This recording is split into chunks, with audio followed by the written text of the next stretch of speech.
On the whole, St. Giles in the Weald liked to think of itself as a place where nothing very much ever happened. The yellow stone cottages drowsed beneath their thatched roofs, roses lolloped over garden walls, and the most serious disturbance of the previous year had been Mrs. Price's hens escaping into the churchyard and scattering themselves irreverently over the graves. On a mild June afternoon, however, something rather more sensational than hens occupied the village mind. The rectory garden was at its loveliest, clipped yew hedges enclosing lawns like carefully brushed green velvet. Someone had been thoughtful enough to erect a marquee. In case of rain, the rector's wife had insisted, with that obstinate pessimism peculiar to women who have lived too long in England. As it happened, the sky was of a most obliging blue, and the marquee merely served as a shady refuge for those whose complexions, real or imaginary, required protection. It was the day of the Bent Memorial Tea, an event inaugurated by the late Mr. Oliver Bents, who had left a substantial sum to the parish for the annual encouragement of Christian fellowship and plain cake. The plain cake, through some generous interpretation, now included salmon sandwiches and strawberry tarts, but St. Giles in the Weald saw no harm in that. Miss Jane Marple of St. Mary Mead sat in a wicker chair a little apart from the main hubbub, her knitting needles flashing gently in the light. She was there at the invitation of the rector's wife, who had known her since girlhood, and had long ago discovered that Miss Marple's placid blue eyes missed very little.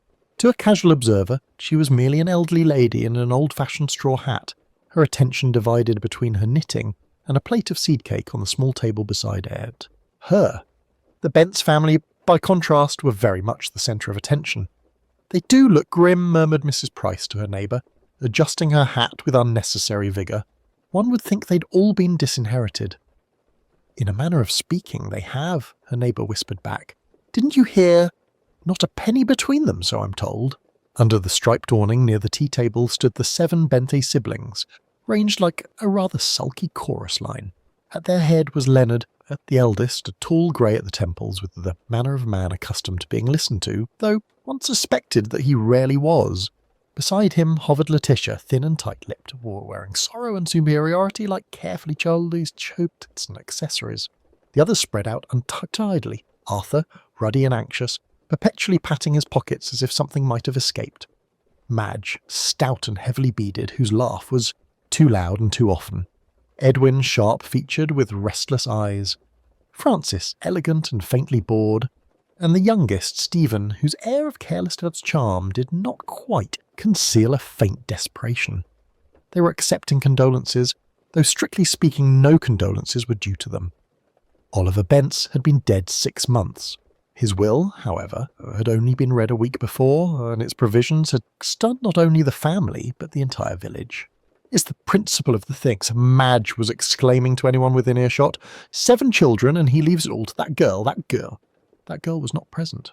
Annie Cresswell, 23, former parlour maid, now heiress to the Bents estate, had declined the invitation on the grounds of a headache. This was widely considered unsympathetic of her. "I dare say she doesn't feel quite comfortable," said Miss Marple, to no one in particular. Sudden changes are so very unsettling.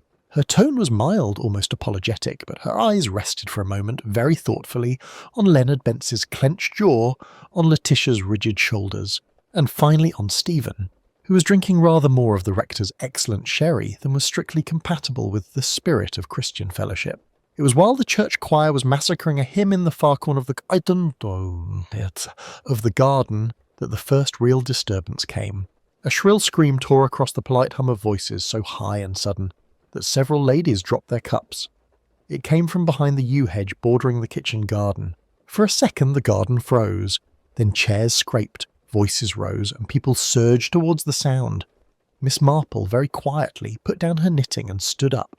Miss Marple, still as a small grey presence in her corner, lowered her eyes demurely to her knitting, though her mind was anything but lowered or demure. Relief on such a face as Victoria's at such a moment could hardly be accidental. It suggested not merely indifference to money, which was rare enough, but a positive escape from something far heavier than financial loss. All around, the uproar began. "It's absurd," Margaret declared, rising with icy composure. "Father would never disinherit us entirely. I demand to see that will." "You shall not demand anything," Geoffrey snapped. "If this is some trick—" "It is no trick, Colonel Ashworth." "Mr. Weatherby interrupted with a dignity born of wounded professional pride. "I drew up this will myself, at your father's explicit instruction."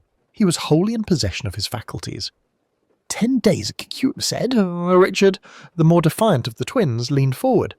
"Then someone got at him? Constance, you were here last fortnight. What did you say to him?" Constance recoiled as though struck. "How dare you? I spoke of nothing but the children and the weather." "The weather doesn't cut people out of wills," Robert muttered, frowning. He had the air of a man who would rather be anywhere else than in that oppressive room. In the doorway, Mrs. Pembroke hovered anxiously, her hands twisted in her apron. "At Mr. I can't go," Weatherby's confirmation that all went to the Millfield Village Hospital. She gave an odd, half-stifled gasp, as if some private dread had either been realised or averted. Miss Marple tucked away that detail too. Geoffrey turned upon the solicitor again. "This hospital? Who manages its funds?" "Oh, trustee board, of course," Mr. Weatherby replied. "Though I believe your cousin, Dr. Leonard Fielding, is chairman." "Leonard?" Millicent exclaimed. "So a Fielding profits where an Ashworth does not. How very convenient." "Dear me, Millicent," Miss Marple murmured, her tone mild and apologetic.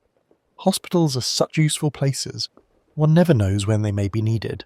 "I should think your father, begging pardon, the Colonel, would find that quite prudent." Millicent threw her a contemptuous glance, having clearly forgotten the old lady was there at all. Geoffrey, however, had gone suddenly still. "Father had no reason, does?" he insisted hoarsely. "We have done nothing to deserve this." Margaret's lips compressed. "On the contrary, Geoffrey, Father always believed one deserved precisely what one received. Perhaps he was more just than you care to remember." That remark, subtle as a knife, drew a flinch from more than one present. Mr. Weatherby cleared his throat again. "There are some minor bequests," he added, flicking through the pages. "To Mrs. Pembroke, a pension for life, and to my friend Miss Jane Marple, Mary Mead, in appreciation of her kindness and conversation, my collection of their botanical prints." 7 heads turned as one toward the small, neat figure by the window. Miss Marple looked genuinely startled. "Oh dear me," she said, "how very unexpected. I always thought the Colonel much preferred talking about the Indian campaigns." "Father never mentioned you," Geoffrey said sharply. "One doesn't always mention old ladies, dear," Miss Marple replied, with a faint smile. "We are so very unimportant." The atmosphere in the room had altered almost imperceptibly. Suspicion, which had first leapt toward the unseen hospital trustees, now darted here and there among those present like a trapped wasp. Constance ringed her fingers together until the knuckles shone white. Victoria had retired still further into herself. Yet, to Miss Marple's eye, something tight and coiled in the girl seemed to have slackened now that the formalities were over. At last, Mr. Weatherby closed the will with a weary sigh. "That is all." "For now," Geoffrey said, his voice low. "I shall contest this. I do not care what it costs." He strode from the room, Millicent sweeping behind him. The others followed in ones and twos, their faces closed, their eyes calculating. Only Victoria lingered a moment, glancing toward Miss Marple with a look almost of appeal, then thought better of it and slipped away. Miss Marple rose carefully, smoothing her skirt. She moved to the mantelpiece and examined the portrait of the late Colonel, with its sharp, uncompromising eyes and tight mouth. A just man, yes," she murmured softly, so that only the clock could hear. "And very sure that justice would be done, even, perhaps, after his death." It occurred to her, with that quiet inevitability that accompanies certain thoughts, that such a will would not end matters. It would begin them. Outside, beyond the thick curtains, the village of Millfield was already stirring with the verse. Within 48 hours, Miss Marple reflected, every cottage and shop would know that 7 Ashworth siblings had inherited nothing at all. And somewhere among those 7, or among those who lived upon their fringes, someone would feel that nothing was far too little. Miss Marple did not at once rise from her small chair, though Miss Pembroke lingered anxiously by the doorway as if uncertain whether to follow her departing employers or to remain with the one person in the room who seemed unperturbed. "They're so angry, Miss Marple, the housekeeper whispered at last, wringing her hands in her apron. "I've never seen them like this. The Colonel always said there'd be trouble after he was gone, but I'd never dreamed." "My dear Mrs. Pembroke," Miss Marple said gently, folding her knitting with precise movements. Families are very much like rose bushes. They look charming enough from a distance, but if one examines closely, there are always thorns, particularly where money is concerned. She rose with a slight stiffness, accepted Mrs. Pembroke's arm, and allowed herself to be conducted into the corridor. Voices drifted from the adjoining rooms, sharp, lowered, urgent. "We cannot possibly sustain the London house now," Millicent was saying, her words clipped with suppressed fury. "You should have pressed your father harder, Geoffrey." "And have him cut us off sooner," came Geoffrey's bitter reply. "He threatened it often enough. He finally carried it through." From another doorway, Miss Marple caught Robert's strained tones. "They'll come for me, Richard, you know they will, without that inheritance." "You always were a fool with money," Richard interrupted. "Well, you'll just have to find another way out. Don't look at me." Miss Marple did not linger, though she filed away each fragment of conversation with the tidy thoroughness of a housewife organising her linen cupboard. Outwardly, she seemed entirely preoccupied with adjusting her shawl. At the foot of the staircase, Victoria stood alone, one hand resting lightly on the newel post, her face turned toward the tall window that overlooked the grounds. She started slightly when she saw Miss Marple, then offered a faint, strained smile. "I hope," Miss Marple said pleasantly, "that you will not catch a chill, standing in such a dress. "Oh, I'm quite all right," Victoria replied. Her usual soft, somewhat affected manner had been replaced by something more direct, almost hard. "It's only, well, endings are rather unpleasant, don't you think?" "Endings very often lead to beginnings," Miss Marple observed. "Though, of course, one cannot always choose the kind of beginning one receives."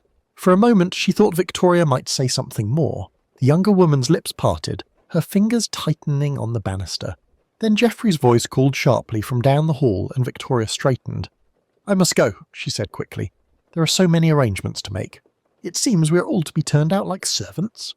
She hurried away, leaving Miss Marple with the curious impression that something important had nearly been uttered, and had then abruptly swallowed back. By the time Miss Marple and Mrs. Pembroke left Millfield Manor in the late afternoon, the October sky had deepened to a bruised purple, and a chill wind swept through the village lanes. Word of the Colonel's extraordinary will had travelled with astonishing speed. Faster, Miss Marple reflected dryly, than influenza in a crowded schoolroom. At the small grocer's, two women bent their heads together over a display of oranges. "All of it to the hospital, mark my words," one was insisting. "Mrs. Tilling's cousin's husband is on the board. He heard it straight from the solicitor's clerk." "And not a farthing for his own flesh and blood," the other murmured, shocked and delighted in equal measure. "After all those years. Well, if that doesn't beat everything." At the corner, old Mr. Pierce, the postman, raised his cap to Miss Marple with unusual solemnity. "They say the Ashworths are fair beside themselves, ma'am. Never seen Geoffrey looking so black, like a thundercloud he is." Miss Marple inclined her head gravely. "Sudden change is very upsetting for people, Mr. Pierce, especially when they have perhaps arranged their lives upon certain expectations." As she walked the remaining distance to her neat little cottage, she pondered the faces she had seen at the manor, the anger, the fear, the sharp glitter of resentment, and standing out so very clearly in her memory, that fleeting expression of relief in Victoria's eyes. It had been her experience that people were rarely relieved by the loss of a fortune, unless the fortune itself carried some invisible danger. The cigarette case felt surprisingly heavy in Miss Marple's small gloved hand, as though burdened with something more substantial than tobacco and habit. She turned it over once, observing a faint scratch along the edge that might have been caused by a sharp stone in the flower bed, or by a hurried, clumsy hand flinging it through the open study window. She slipped it discreetly into her pocket before re-entering the house through the side door. The murmur of voices drifted from the dining room, accompanied by the clink of cutlery and the muted chime of crystal. It appeared that, despite their collective ruin, the Ashworths had not allowed grief or outrage or rage to interfere with dinner. Miss Marple joined them a few minutes later, guided by Mrs. Pembroke to a modest place at the far end of the long table. From there she had an excellent vantage point. Geoffrey sat at the head in his father's old chair, as though assuming command by instinct. His face bore the traces of recent anger, but his voice was now clipped and controlled as he addressed the assembled family. "We must be practical," he was saying.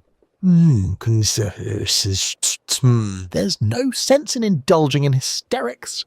Contesting the will is the only logical course. Weatherby may be spineless, but he is not our only option. Margaret, seated 2 places down, toyed with her soup spoon rather than using it. "Contesting the will requires funds," she observed dryly. "Funds which we no longer possess, unless you plan to sell your wife's jewels, Geoffrey. I fail to see how we are to launch such an endeavour." Millicent's hand flew protectively to her necklace. "My jewels are heirlooms from my family," she protested. "They are not part of this Ashworth catastrophe." Richard gave a low chuckle, swirling his wine.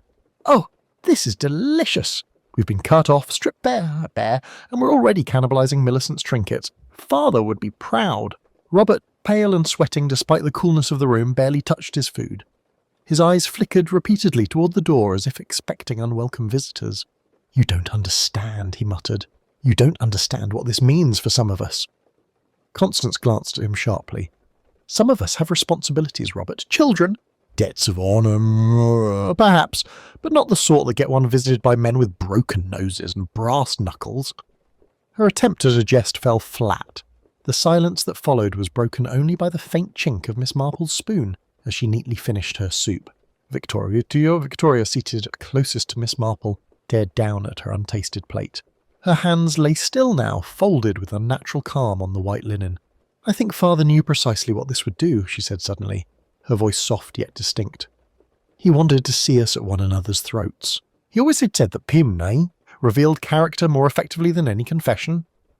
"Well, he succeeded admirably," Margaret replied. "If he could look in on us now, I'm sure he'd be exceedingly gratified." Miss Marple, while appearing to concentrate on separating of her piece of fish from an obstinate bone, reflected that the late Colonel had indeed achieved something remarkable. He had created a room full of motives: financial ruin, humiliation, revenge. Such things could fester quickly in the hothouse atmosphere of a family at war. By the time coffee was served in the drawing room, the tension had only thickened. Geoffrey retired with Mr. Weatherby's documents, determined to scrutinise every clause. Margaret and Millicent took to one corner for an urgent whispered consultation. Constance roamed restlessly about the room, her eyes repeatedly straying to the empty space on the hall table where her cigarette case should have been. It was Robert who excused himself first, pleading a headache. Richard followed not long after, muttering something about needing fresh air.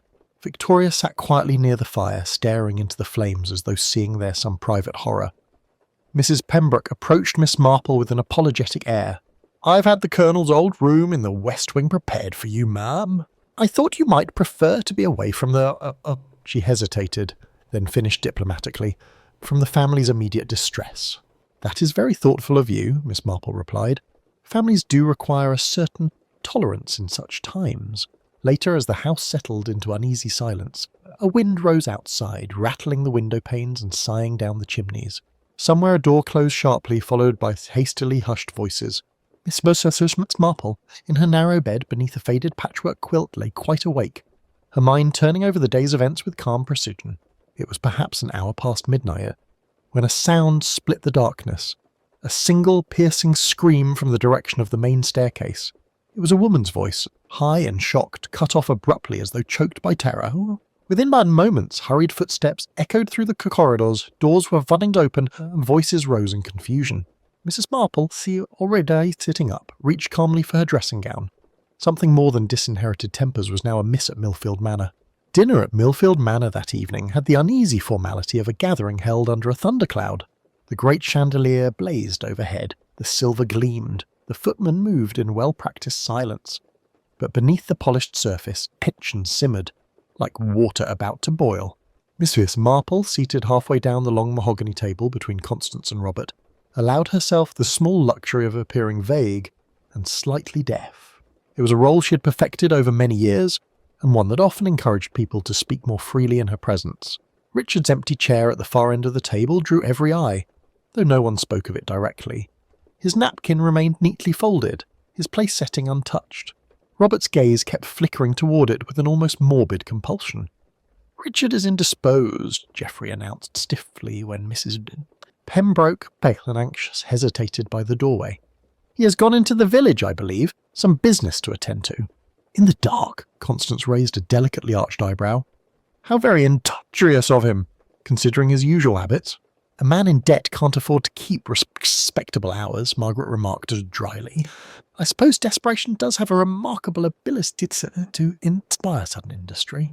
Robert choked slightly on his soup, coughing out into a pod at his napkin. You speak as though you're any better off, you don't care, he muttered. Some of us at least try to make something of ourselves rather than waiting for father to solve all our problems. Margaret's eyes flashed dangerously, but before she could reply, Victoria spoke for the first time that evening. Her voice was soft, almost toneless, but it cut through the bickering like a knife. Is that what we were all doing? She asked, studying her untouched plate. Waiting for father to solve our problems? I always thought we were simply waiting for him to stop punishing us. The remark hung in the air, too honest, too revealing. Geoffrey's hand tightened convulsively around his wine glass. Your dramatics are unnecessary, Victoria, he said sharply. Father was strict, yes, but just. We made our own choices. Did we? Victoria's smile was brittle. I sometimes wonder. Miss Marple glanced at her with quiet interest. The young woman's pallor seemed more pronounced under the candlelight, and her hands, resting in her lap, trembled ever so slightly. The faint scent of something acrid still clung to her clothes, less distinct now, but unmistakable to a nose trained over many years in village kitchens and church bazaars. Conversation faltered after that, and never quite recovered. They ate because it was expected, not because anyone had an appetite. The clink of silverware on china became this dominant sound, punctuated only by Geoffrey's occasional barked instruction to the footman and Robert's nervous throat clearing. It was nearly the end of the miserable meal when the first true crack in the evening's fragile composure appeared. A sharp, insistent knocking sounded from somewhere toward the front of the house, firm, official, unmistakable. Mrs. Pembroke appeared in the doorway moments later, her face drained of all colour. Major Ashworth, she said faintly, clutching at the frame for support. It's Inspector Graves from the village. He says he must speak to you at once. It's about Mr. Richard. Robert half rose from his chair, then collapsed back as though his legs had given way. Geoffrey threw down his napkin with a controlled but visible effort to maintain dignity. I'll speak to him in the study, or just we are at dinner. Inspector Graves did not wait for the niceties of social protocol. A solidly built man with a ruddy face and watchful eyes, he appeared at the dining-room door almost as soon as Geoffrey reached it. His cap was in his hand, his expression grave. "Forgive the intrusion, Major," he said, his gaze sweeping the assembled family before resting for a brief questioning moment on Miss Marple. "But this is urgent. There's been an incident. Down by the old quarry lane." Victoria's hand flew to her mouth. "Richard?" she whispered. Graves inclined his head. "I'm afraid so, miss. A farm boy found him in the ditch by the lane. Looked like he'd taken a nasty fall, at least that's how it appeared. But when I got there..." He paused, choosing his words. "There's a nasty wound at the back of his head, and signs of a struggle.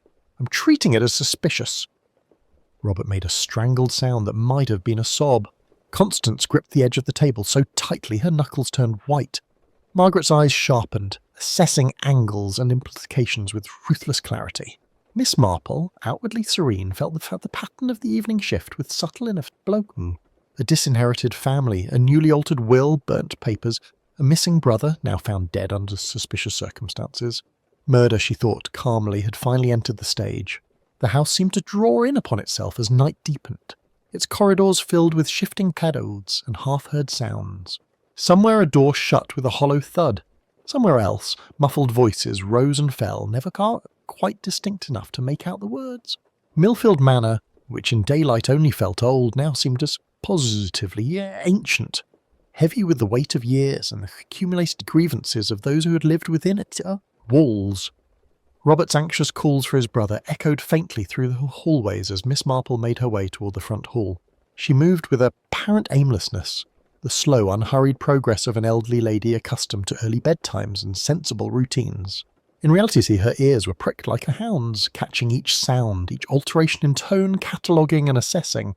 At the foot of the stairs, she nearly collided with Constance, who appeared in a state of quiet agitation, her hand pressed to her throat.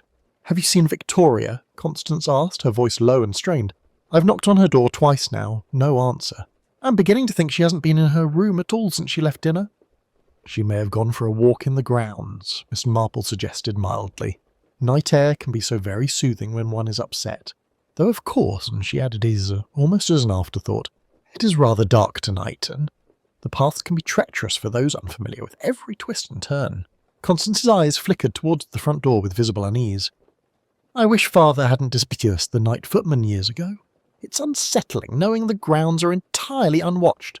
Before Miss Marple could respond, the heavy front door swung open with a suddenness that made them both skits. Geoffrey strode in from the terrace, his face set in grim military lines. Dampness clung to his overcoat and his shoes bore traces of mud and crushed leaves. The gate to the south drive is standing open, he announced tersely. It should have been secured after the funeral guests departed. Someone has been in and out of this property without our knowledge. Richard, perhaps? Robert's voice floated from the nearby drawing room, where he stood clutching a half-empty glass, his eyes wild. He said he needed air. He might have gone to the village. In this weather? Geoffrey snapped. Without his coat? Don't be absurd. As if in answer, a gust of wind swept through the open door, carrying with it the faintest trace of something metallic and sharp. A scent Miss Marple recognised with cold certainty, fresh blood. She did not react outwardly, only tightened her hand briefly around the silver cigarette case in her pocket. It's always so easy, she remarked calmly, for things to go quite wrong in the dark. One misstep, one unfortunate encounter, and everything can change in an instant. Geoffrey frowned, already half turned back toward the terrace. I'm going to check the grounds again, he said. Robert, you might as well come with me. If your prestigious brother is hiding in some hedgerow, you can coax him out of it. Robert hesitated visibly, then tossed back the remainder of his drink and followed, his steps unsteady. Constance made a small helpless sound in her throat, but said nothing. Miss Marple waited for a full minute after the men had gone before making her own way, unremarked, toward the side corridor that led past the study to the conservatory and, ultimately, to the gardens. She had no intention of stumbling about in the shrubbery herself. Age and common sense both forbade such adventures, but there was much that could be observed from the relative safety of the terrace. The French doors leading to the study stood ajar, a thin line of yellow lamplight spilling onto the stone flags outside. As she approached, she heard Geoffrey's voice again, this time much closer and edged with something that sounded very much like shock. For God's sake, Robert, don't touch him! Miss Marple stopped just outside the pool of light and peered through the doorway. The study, normally so orderly, now appeared strangely distorted. Chairs askew, a rug rucked up as if someone's foot had caught in it during a struggle. On the floor near the hearth lay Richard Ashworth, his usually sardonic features now slack and oddly peaceful in death. His head was turned at an unnatural angle, one arm flung out toward the grate, toward the grate as if in supplication. A dark stain spread slowly across the carpet beneath him, soaking into the rich pattern of reds and blues. On the desk beside the lamp stood an open decanter and a single glass, half full of amber liquid. Robert dropped to his knees beside his brother, emitting a strangled sound that might have been a name, might have been a curse. Geoffrey, pale but controlled, pulled him back by the shoulders. He's dead, Geoffrey said quietly, the words falling into the room like stones into still water.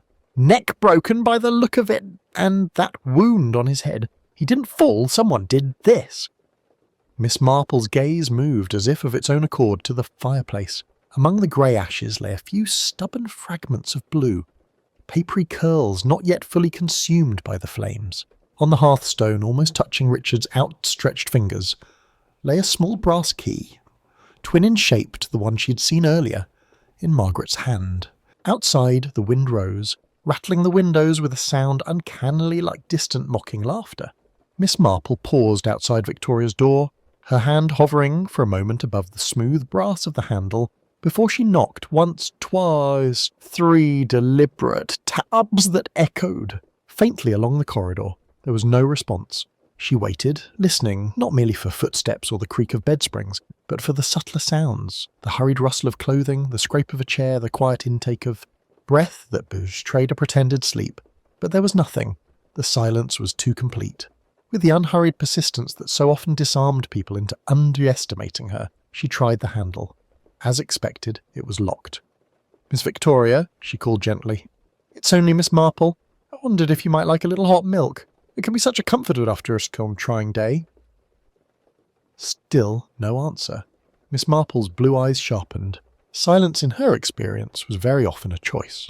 And in a house where one man lay unconscious from a brutal attack, locked doors and missing occupants took on a more sinister significance than mere nerves. She descended the stairs once more and found Margaret at the foot of the staircase, apparently on her way up. The elder sister's composure had been restored, but there was a grim tightness around her mouth. "I was just going to check on Victoria," Margaret said stiffly. "Some of us are rather more concerned with the welfare of our sisters than with indulging in melodramatic suspicions." "Quite so," Miss Marple agreed mildly, "though I'm afraid your key may be required again. Miss Victoria does not respond." Margaret hesitated for the briefest instant, then drew the key from her pocket with a sharp, irritated movement. Together they returned to Victoria's door. This time the key turned smoothly in the lock, and the door swung inward with a soft, ominous creak. The room was dark, save for the faint glow of embers in the fireplace. Margaret crossed quickly to the wall and snapped on the light. Victoria's bed was neatly made, its coverlet unrumpled. A dressing gown lay carefully folded over Dad's chair. Slippers were placed side by side on the hearthrug. The small writing desk beneath the window bore evidence of recent use. An uncapped fountain pen, a bottle of ink, and a blotter still damp in one corner. But there was no sign of Victoria herself. "She's gone!" Margaret breathed anger and fear warring in her expression. "Gone out alone in the middle of nothing.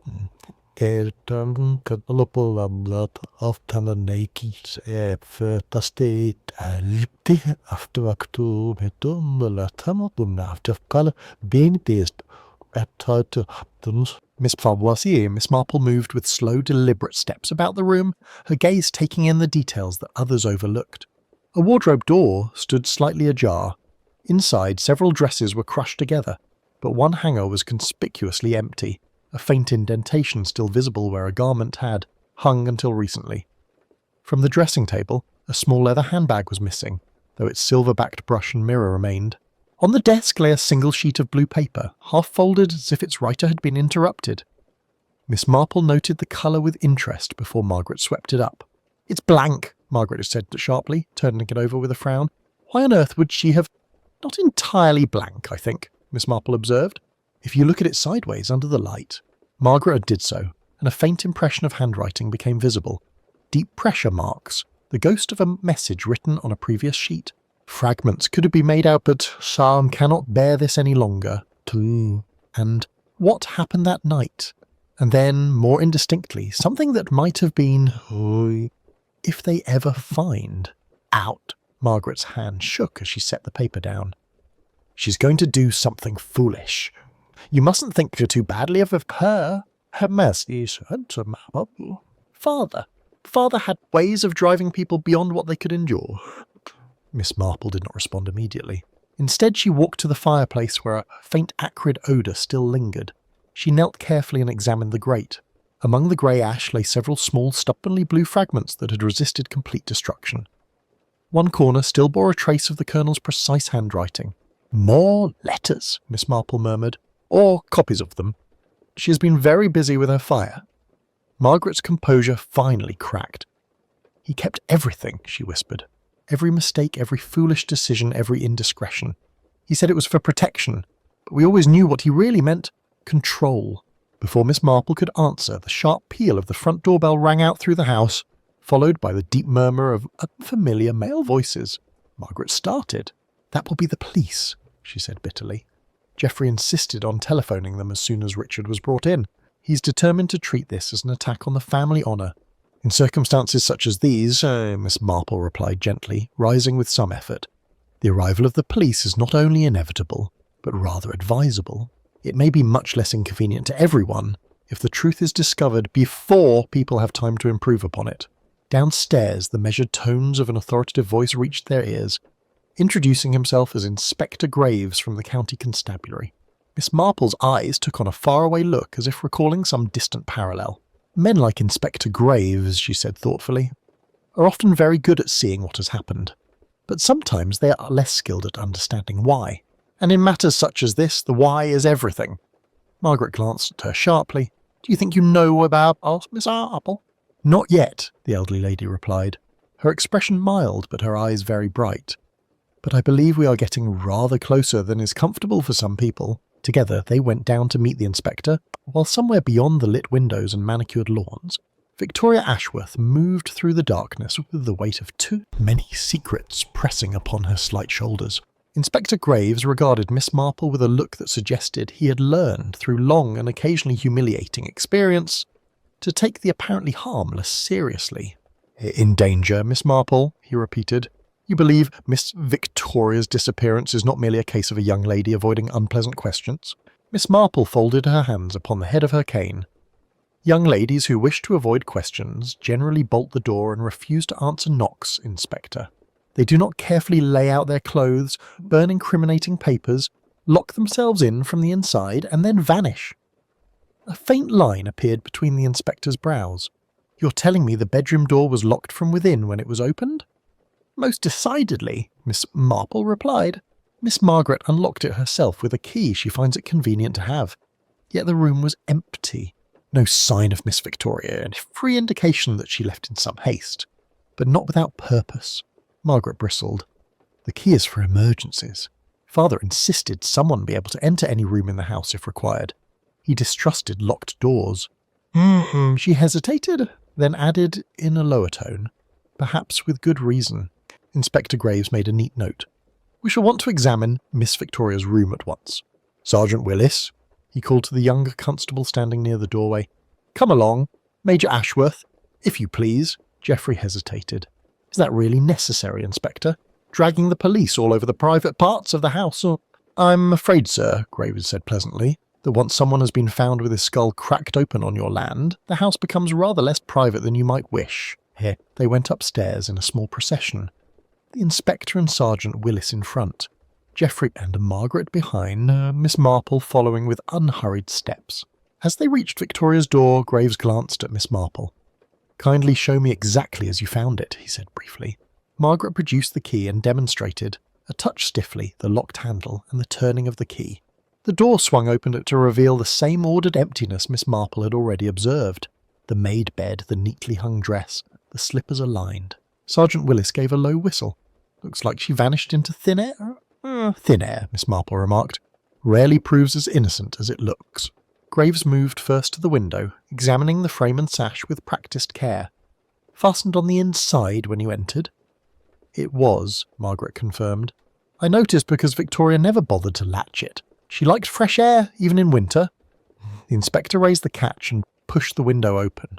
Cold night air rushed in, carrying the faint scent of damp leaves and distant wood smoke. Below, the gravel path glimmered dully in the lamplight from the drive. "No sign of disturbance," Graves murmured. "No bushes crushed, no broken branches." Miss Marple moved toward the writing desk. "If I might draw your attention, Inspector, to the fireplace." He crossed to it, crouching. "Blue paper in the grate," he said after a moment. "You recognise the hand, Miss Marple?" "I recognise the type," she corrected gently. "Colonel Ashworth's hand is on the fragment I have in my pocket. Part of a letter that mentions what happened that night and that they must never discover. Why, this ink, this style of loop in the capital letters, yes, I should have been very much surprised if it were not his." Margaret gave a bitter little laugh. "Father kept those letters locked in the study safe. He said they were our moral banknotes, to be cashed if we ever forgot our duty. Victoria must have found the key." "Or been given it," Miss Marple suggested mildly, "by someone who believed she would destroy only those letters that threatened her personally." Inspector Graves straightened. You mean there may have been letters about more than one of you?" "There were," Margaret said flatly.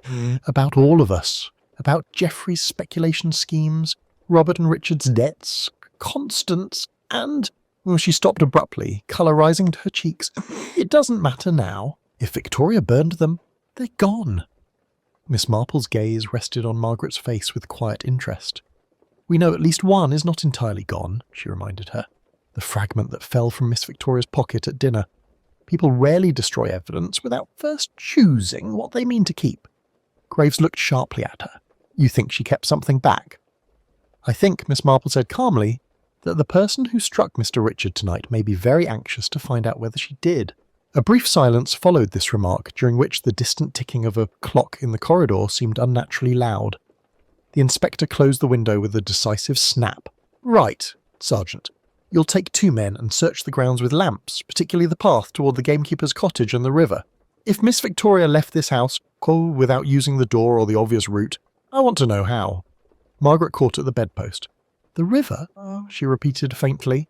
"You don't think she would—" "I think," Graves said evenly, "that a young lady under intense emotional strain, in possession of dangerous knowledge, and connected, at least by circumstantial suggestion, to a violent assault may either run from danger towards or— It is my duty to consider both." As Sergeant Willis hurried off, Miss Marple turned her attention to the small dressing table. Her fingers brushed past the familiar trifles of feminine life, powder compact, hairbrush, a small glass bottle of lavender water, until they rested on something that did not belong. Tucked beneath a folded handkerchief lay a small tarnished key of an entirely different pattern from the bedroom ones. Older, heavier, with teeth cut in a distinctive jagged shape. Margaret saw it at the same moment. "That's Father's study safe key," she breathed. "He wore it on a chain round his neck for years. After he died, it vanished. We all thought Mrs. Pembroke had locked it away." Miss Marple picked it up delicately. "It appears Miss Victoria found it first," she said, "and used it." Inspector Graves' expression sharpened at it. "So Miss Victoria had access to whatever was in that— the letters, perhaps a previous version of the will, anything the Colonel meant to keep from you." He paused. "Major Ashworth, I shall want that around as safe." Opened at once. Geoffrey stiffened. "On what authority?" "On the authority," Graves replied crisply, "of a serious assault, a missing woman, and the strong likelihood that attempted murder is tied to whatever your father locked in. That's safe." Miss Marple looked down at the key resting in her palm and thought of the Colonel, pacing his study with blue envelopes in hand, muttering about betrayal. She thought of the candlestick in the wet grass, of the mother-of-pearl button by the folly, of Constance's cigarette case beneath the study window. The pattern was no longer random. It was knitting itself together with the inexorability of one of her own woolen jumpers. But one crucial thread was still missing. What exactly had happened that night? And who was prepared to kill to keep it buried? Inspector Graves regarded Miss Marple with renewed respect as they left the nursery, Victoria's soft sobbing fading behind them. The third-floor corridor felt colder than the rest of the house, as though the years of dust and disuse had preserved an older, less complicated time. A time before blackmail, fraudulent schemes, and calculated neglect of dying patriarchs. "You believe the button was planted," he said quietly, matching his pace to Miss Marple's careful descent of the stairs. "I believe," Miss Marple replied, "that buttons rarely detach themselves into convenient locations purely for narrative or to effect, particularly when they appear so very clean in a patch of quite appallingly muddy ground." Inspector Graves gave a reluctant huff that might almost have been amusement. "You mean someone took her blouse, or a similar one, and used it to implicate her?" "Or simply brought a spare button," Miss Marple mused.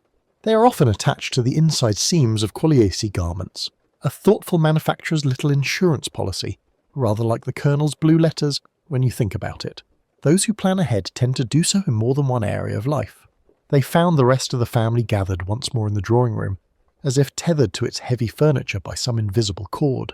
The atmosphere had shifted again, less raw panic now, more an exhausted, brittle watchfulness.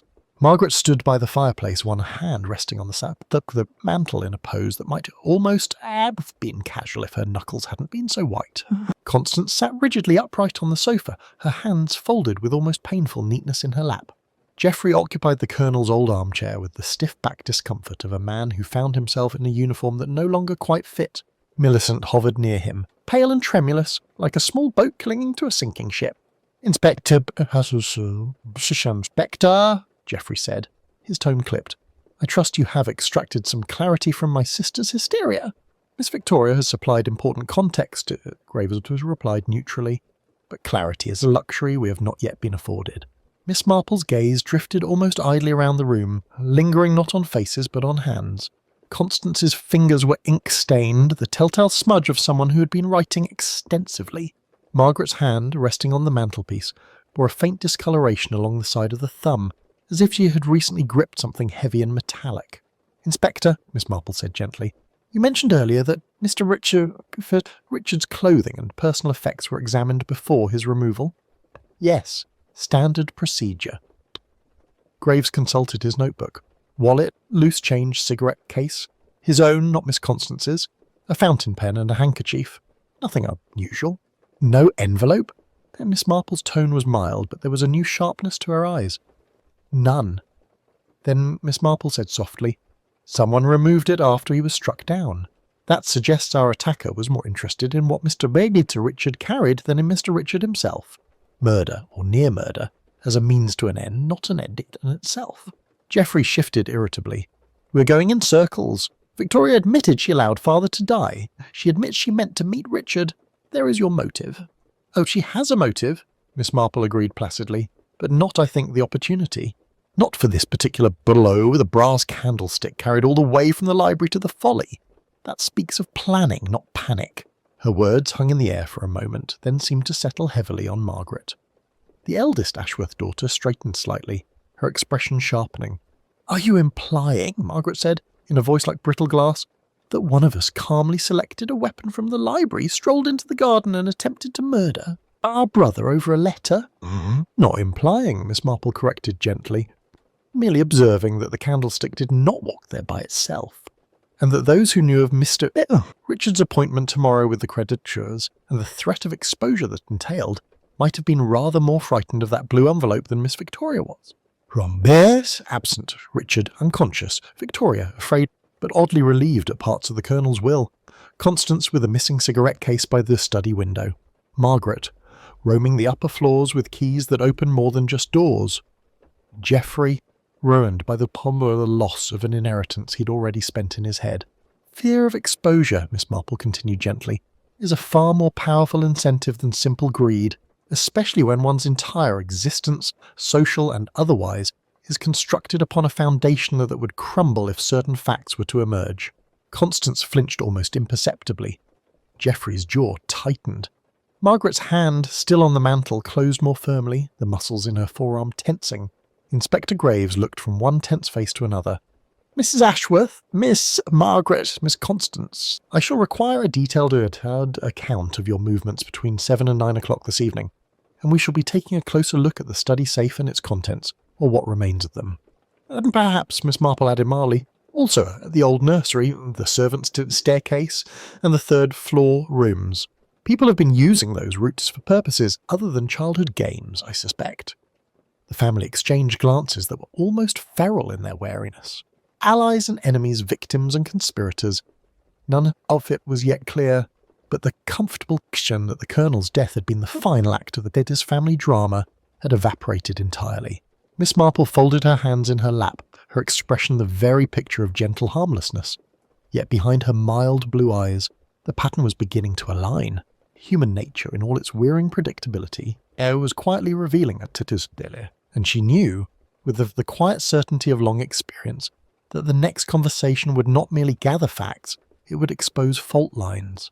By the time the car swept once more beneath Millfield Manor's stone arch, the house seemed to huddle in on itself, every window a dark watching eye.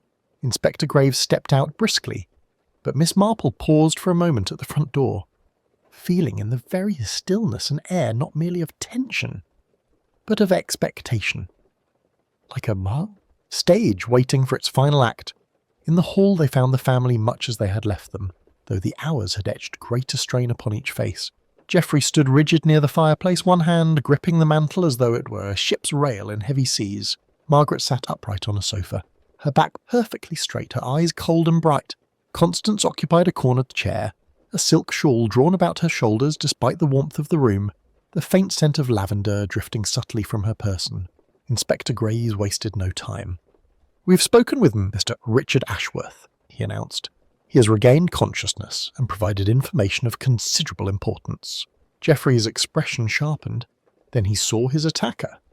"Not in the sense you imply," Graves replied. He recalled a scent, lavender water with something sharper beneath, and the sound of silk rustling as the assailant moved away. Miss Marple's keen eyes moved almost imperceptibly towards Constance, whose hand fluttered to her throat in a gesture that might have been interpreted as shock. The movement disturbed her shawl, and the soft whisper of silk seemed unusually loud in the hush that followed. "Lavender is hardly distinctive," Constance said quickly. "Half the women in the county wear it." "But not quite that particular combination," Miss Marple murmured, her tone mild. "Lavender layered over cigarette smoke is rather more individual. to say nothing of the mother-of-pearl button that someone went to the trouble of placing at the scene. One might almost think our assailant reads detective novels, Margaret bridled. Are we to be subjected to amateur theatricals now, Miss Marple? Richard was attacked, perhaps because of the blue envelope. That is surely all that matters. On the contrary, Miss Marple replied, her needles clicking softly. The blue envelope matters a very great deal. Inspector Graves, perhaps you would be so kind as to reassure everybody about its present safety. Graves cleared his throat. The envelope we recovered near the Folly is now in police custody. Its contents have been examined, copied and secured. Even if the original were to vanish, the codicil it contains could still be proven. The effect of this announcement was immediate and varied. Geoffrey exhaled sharply, Millicent sagged with a kind of hopeless relief, and Margaret's mouth tightened in visible irritation. But it was Constance whose reaction most engaged Miss Marple's attention. For a fleeting second, no more, her expression went utterly blank, like that of a gambler whose last card has been unexpectedly trumped. Then she smiled, a brittle, fragile thing. Well, that settles that, surely. If the codicil restores everything to Victoria, we must all reconcile ourselves to our new positions. Positions, Miss Marple echoed gently. Such an interesting word. One's financial position, one's social position, one's position in a certain blue letter, perhaps. Constance's hands clenched on the shawl. Ink darkened one finger where she had evidently been writing earlier. The same faint stain Miss Marple had noticed at dinner. Inspector Graves glanced at the elderly lady with a look that mixed curiosity and invitation. Miss Marple inclined her head politely and rose. "Inspector, might I beg a small indulgence?" she asked. "An hour only before you take any formal action. I have observed over the years that when people believe a particular danger has passed, their true natures reassert themselves in the most illuminating ways." Graves considered this and then nodded slowly. "Very well, Miss Marple, an hour, but I shall remain in the house and Sergeant Willis will ensure that no one leaves the premises." "Excellent," she said with simple satisfaction. "Then perhaps we might all repair to the drawing-room in half an hour. I think it will become helpful if everyone is present when I share what I believe to be the full sequence of events, from the Colonel's death to Mr. Richard's unfortunate encounter at the Folly." Geoffrey frowned. "Are you suggesting you have solved this, Miss Marple? Because if so, I demand you speak plainly at once." "Oh, dear me, no," Miss Marple replied, her eyes very bright. "At least not quite yet. There are one or two small matters I should like to clarify before I risk being definite. It is so very embarrassing to be certain and then discover one has merely been enthusiastic." With that, she asked mildly for a word with Mrs. Pembroke in the morning room and insisted that Constance join them. For old times ago, as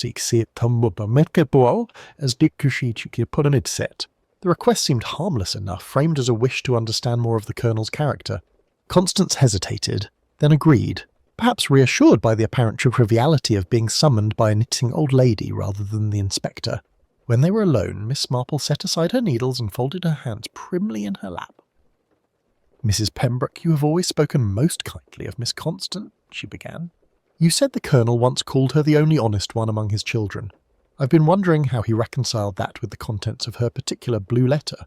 Constance flinched visibly. The housekeeper's eyes flew to her face in sudden bewildered distress.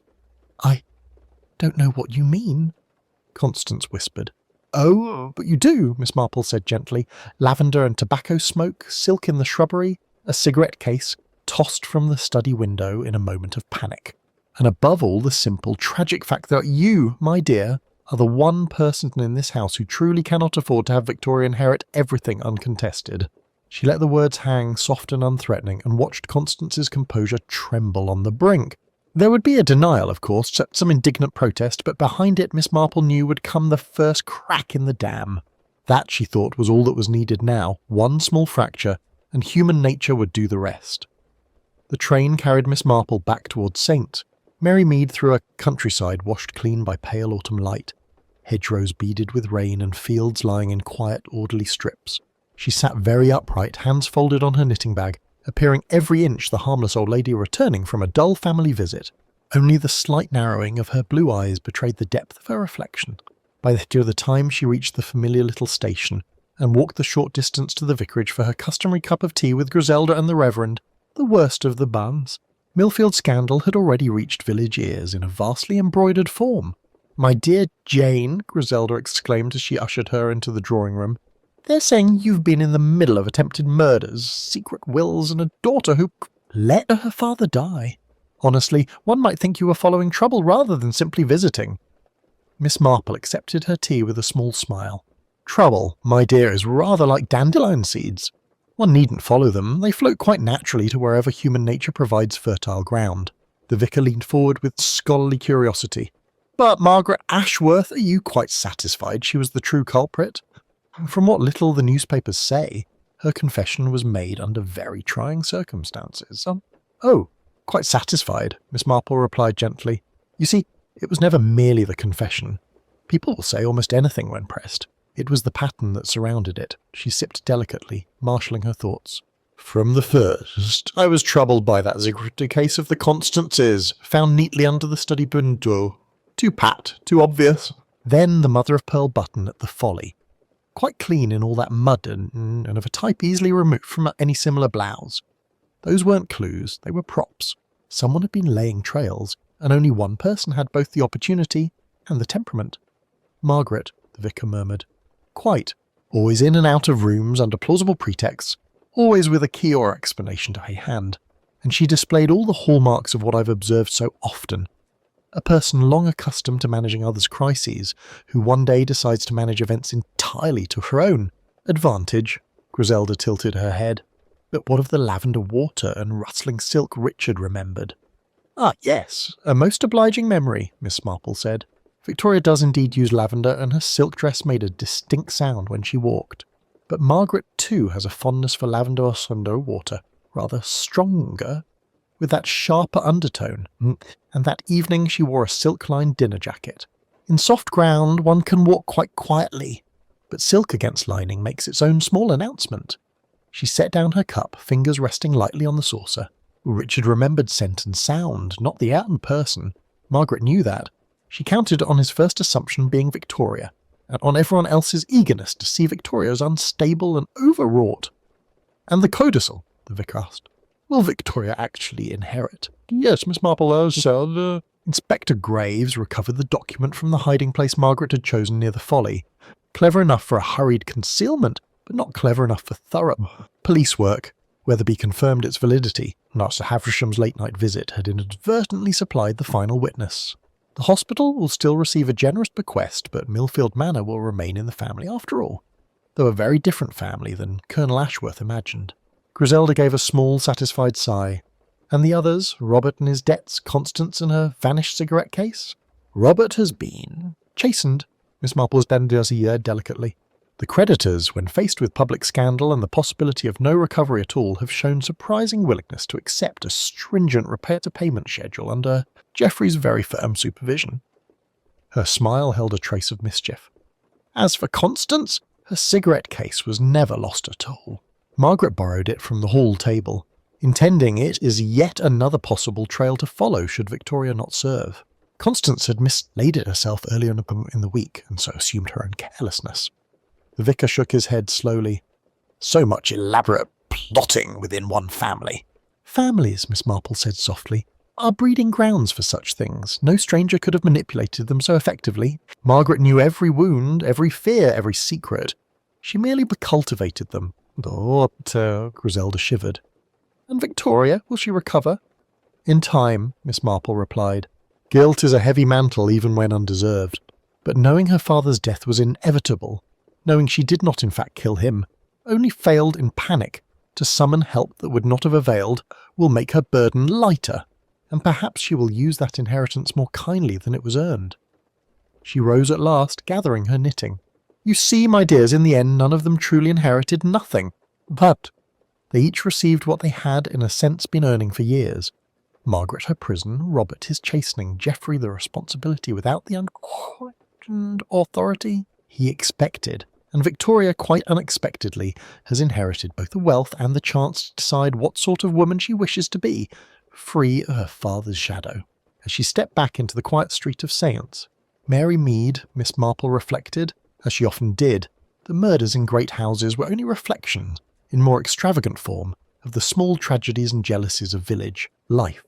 The settings changed, the sums of money altered, but the human heart, with all its follies and capacities for both cruelty and courage, remained comfortingly and disturbingly the same. It was several weeks before Miss Marple heard the last of the Ashworth affairs, and by then the sharp edges of the scandal had worn down into something that could be recounted in village drawing rooms with appropriate expressions of horror and relief. In Mary Mead, life resumed its gentle rhythm with the determination of a clock wound for reliable service. The autumn bazaar went ahead as planned, with Mrs. Pembroke's jams and cakes, now labelled Millfield Manor preserves at the vicar's mischievous suggestion, selling out before luncheon. Miss Marple, in her accustomed chair near the tea urn, knitted and listened, and said almost nothing, unless directly addressed. Of course, Mrs. Bantry had to know everything. And so in the end, she said, leaning forward eagerly over her cup, it was Geoffrey who actually struck his brother, Margaret who spun the web of lies, and Constance who failed to summon help for her father. My dear Jane, it is positively Shakespearean, or, if I may flatter you, positively Christian. Miss Marple smiled faintly. Families are rarely simple, dear Dolly. One so seldom finds a single villain, and a set of innocent lambs. People are much more inclined to sin in chorus and repent individually. But you knew, quite early on, that Victoria herself was not the assailant, Mrs. Bantry persisted. Not you know, Miss Marple corrected gently, but I was quite sure she was afraid of this wrong thing. There is a particular quality to guilt and another to terror. Victoria's fear was the terror of a child who has been told she is wicked so often she finally believes it. Very different from the fear of being found out for something one has actually done. She paused to adjust a stitch. And then there were the little matters, the button far too clean for a muddy path, Constance's cigarette case beneath a window. Miss Pembroke had just scrubbed. One can forgive a murderer much, but not untidiness. These were not the careless traces of real crime, but the tidy work of someone arranging a tableau. And the lavender, Mrs. Bantry asked deleted that. Such an elegant clue. Very elegant, Miss Marple agreed. I once knew a colonel's wife in Bournemouth who scented her handkerchiefs so strongly that her husband might as well have worn a placard. It is astonishing what follows one about on a coat lapel. News drifted in by letter and gossip. Richard, it seemed, would recover, though with a lasting scar and a newfound caution about other people's weaknesses.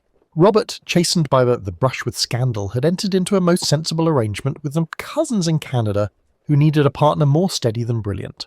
Constance spared legal consequences, but not her conscience, had quietly taken a small house near the village church and devoted herself to parish work with a fervour that was half penitence, half genuine awakening. As for Victoria, the future mistress of Millfield Manor, her first act as heiress had surprised many.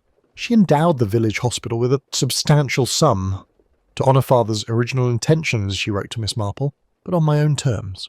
And the remainder she placed in the hands of a reputable trustee, choosing for the first time in her life not to be ruled by either fear or the nearest authoritative voice. Geoffrey and Margaret's trials were reported in short, unsentimental columns in the newspapers. Major disgraced, society woman sentenced. Miss Marple read them without triumph. It was, as she reflected, merely this inevitable end of a pattern that had begun long before the will was signed, rooted in small selfishnesses and unchallenged cruelties within the family long before the law took notice. Later that evening, as twilight settled comfortably over St. Mary Mead and the church clock chimed the hour, Miss Marple laid down her knitting and looked out at her small, tidy garden. Human nature, she thought, was much like that, a patch of earth left untended. The worst growths flourished, choking out the rest, but given attention, a little firmness, and the occasional ruthless pruning, it could still produce something decent, even beautiful. She did not think of herself as a gardener of human souls. That was the vicar's province. She was merely an observer, one who had learned that evil rarely appeared in capes and melodrama. It came in respectable tweed, in well-bred voices saying, "For the family's sake," and in children who grew up believing that love and control were the same thing. The 7 siblings, who had all inherited nothing, had, in the end, each received precisely what they had earned. Some justice, some mercy, and all of them a truth they could no longer avoid. It was not a happy ending exactly, but it was a just one. And in Miss Marple's quiet philosophy, that was the best this world was generally prepared to offer. She picked up her knitting again, counted her stitches, and began the next row.